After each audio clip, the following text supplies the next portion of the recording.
Our country has never been in a more tragic state as it is today. Rights have been trampled upon and our laws derailed. Earlier today, elements of the Philippine National Police Office, led by Nicolas Torre III, forced their way into the Kingdom of Jesus Christ compound, which resulted to a violent confrontation and the unfortunate death of one of KOJC member, and the requiring of immediate medical attention of many others. We sympathize with the members of the KOJC for having become victims of political harassment, persecution, violence, and abuse of authority. This certainly puts a dark strain on the hands of those involved in today's incident, led by no less than the top police official of the region. We call on the remaining decent and patriotic members of our government not to allow themselves to be used and to be abusive and violent in enforcing illegal orders. We call on Filipinos, regardless of political persuasion, to offer prayers for peace and justice and to spare our people of the unwarranted tension brought about by the reign of fear and terror by people sworn to uphold the law and protect the citizens of this country. Again, let us ask this administration how it can guarantee the preservation of the constitutional rights of our fellow Filipinos when even the most fundamental of these rights are being blatantly violated.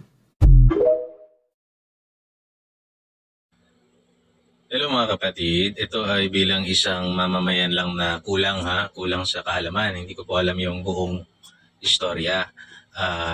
Ano po ba yung dahilan bakit pinapasok yung Kingdom of Jesus Christ? At meron pa yatang parang raid o may mga siniseize na items. Kasi ganito po yan. Meron pong nagtanong sa akin, ikaw ba ay isang ayon kay Pastor Kibuloy? Ganyan-ganyan ang paniniwala niya, katoliko ka. Sabi ko, sa iba ang relihiyon, nirerespeto ko yung relihiyon nila, bahala sila. Magkaiba kami. Siguro ng paniniwala. Ako naniniwala ako sa Ama at sa Anak at sa Diyos Espiritu Santo. Ako isang katoliko. Pero yung ginagawa kasi ni Pastor Kibuloy na nakikita ko lamang bilang isang ordinaryong citizen, paglaban sa komunista, pagtutol sa mga korupsyon, pagtira sa mga halang-ang kaluluwang namumuno, pagsingil sa mga pangako ng mga politiko, bahagi iyan ng ating demokrasya at ng nation building. Napakalaki ng kontribusyon ni Pastor Kibuloy at maligaya ako dahil sinusuportahan niya yung sila Duterte na hinahangaan ko bilang isang ordinaryong citizen. Kung si Pastor Kibuloy po ay nagkasala, kunwari siya ay gumawa ng mga kasalanan sa batas, kunwari siya ay nag-abuso ng tao, pabor po akong hulihin yan, litisin at ikulong.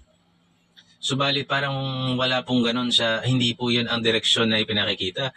Bigla na lang nire-raid, sabi may arrest warrant. E di arestuhin siya. Kung ako po ay hindi nagkakamali, pagpapasok ka sa isang lugar, dapat ikaw ay may dalang search warrant. At sa search warrant na yun, nakalagay kung ano yung kukunin mo. Hindi ho ba? Kunwari po, merong isang murder ang kaso niya. Di umano siya ay nakapatay at siya ay nagtatago. Tapos hahanapin mo yung murder weapon. O yun ang nakadescribe doon sa search warrant. Pinamatay yung tao sa baril. O yung baril ang hahanapin mo. Anong baril yung ginamit sa pagpatay? Nakakita ka ng itak na wala namang kinalaman doon. Di naman tinaga-taga yung tao. Hindi mo dapat kukunin yung itak. Hindi ka pwede magtatanim-tanim doon. Nakakita ka ng droga. Wala yun sa search warrant eh.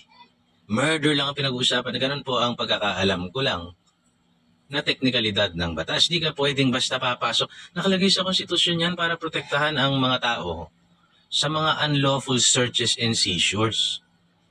Ngayon po, ang nalalaman lang naming publiko na ordinaryo, siya ay ipinapa-aresto sa bisa ng isang arrest warrant. Bakit ho papasok kayo sa kanyang lugar nang wala kayong search warrant? At bakit kayo kukuha, kunwari man, ng pag-aari niya o ng pag-aari ng kanyang Kingdom of Jesus Christ nang wala kayong search warrant? Wala kayong anumang order ng korte na kunin yan.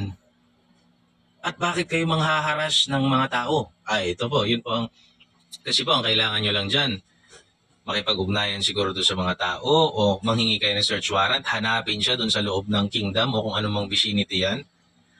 Magtanong sa mga tao. Pag nagbarikada kunwari yung mga tao, wala kayong karapatang saktan yan. Hindi ba? Nandoon sila sa kanilang simbahan. Ngayon, pwersahan kayong para may mga namatay pa yata at nasaktan. Nakita ko yung video, yung mga pulis, biglang akala mong mga kabuti na biglang gumaganon doon sa may sa may mga halamanan, kala mo mga gremlin. Tapos yung isang pulis na hepe, papaluin niya pa yung tauhan niyang pulis. Bilisan mo, be, may dala-dala siyang stick na para siyang gago na abusado na kayo, kayong pulis. Bakit kayo? Ganito po yan kung hindi ako nagkakamali. Ang mga pulis po kasi, hindi mo sila masisi, sumusunod lamang yan sa order. Chain of command. Ngunit, mayroon kang karapatan tumutol sa isang hindi legal na utos. Kahit presidente pa yung mag-utos sa'yo, kung papagawin ka niya ng illegal, di mo dapat gawin. Bakit nyo ginagawa yan?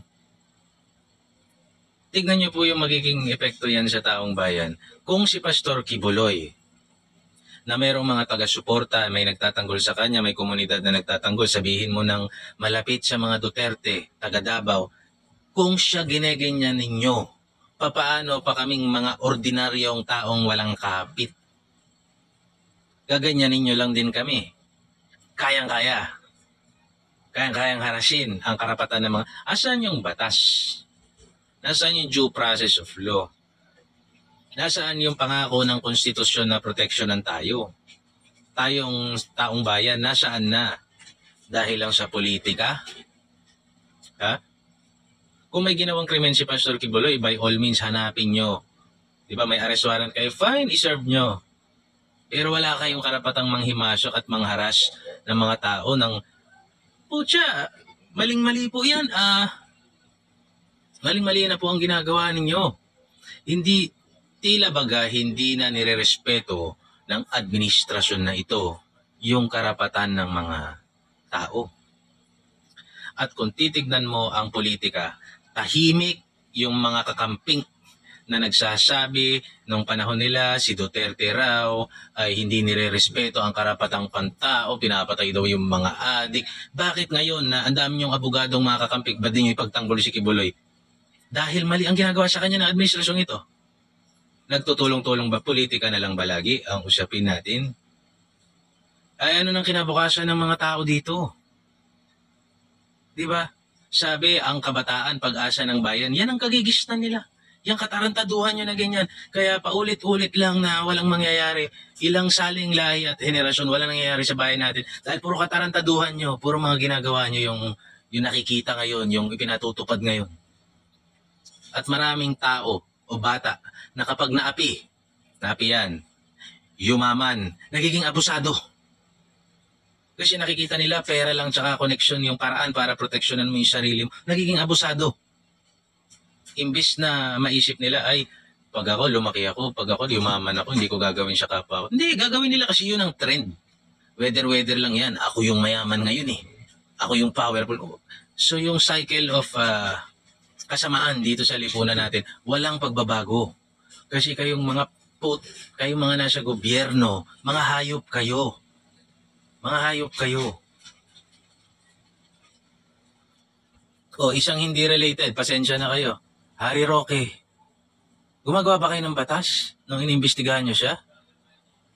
Di ba dapat pag nag-imbestiga sa Senado o sa Kamara, in aid of legislation, nagpapatawag kayo ron para masuri nyo ano pa nangyayari dito, may pang-abuso ba, whatever. Sige nga, gagawa nga kami ng batas na makakatulong sa bayan para hindi na mangyari ito. Sige nga, re-repasuhin namin yung mga ibang batas, pagtitibayin namin yung mga ibang batas para hindi na mangyari kung ano man yung nangyari. Putya, nagpapatawag kayo, magdidikdik kayo ng tao. Trial by publicity, sisiraan nyo yung tao. Tapos tatakbo kayo sa mas mataas na posisyon, puro kayo demonyo. Demonyo kayo. Patuloy po ang field trip ni General Torres sa loob ng KOJC compound, mga kababayan. Ito na naman mga pulis. Si Attorney Diana Tolentino Fuentes sa GMCFI. 5 na namatay. Kanina kasi may nahimatay na doon nung ginigiba yung gate eh. Ngayon, ginatry pa i-revive. Yung isa... Sa clinic? Hindi, yung isa na doon sa ambulansya. Iigiba, ikalma. Opo. Pero yung isa, sabi ni... Sir Doc Raymond. Si Doc Raymond. I-try nila CPR. Patay. So, based po sa pahayag ni Attorney Dana Tolentino Fuentes, may naitala na pong casualty, no, itong operasyon ng PNP. Ang dugo po ng mga nasawi niyan ay sa kamay po ng ni Bongbong Marcos mismo at ng mga opisyal ng kanyang administrasyon.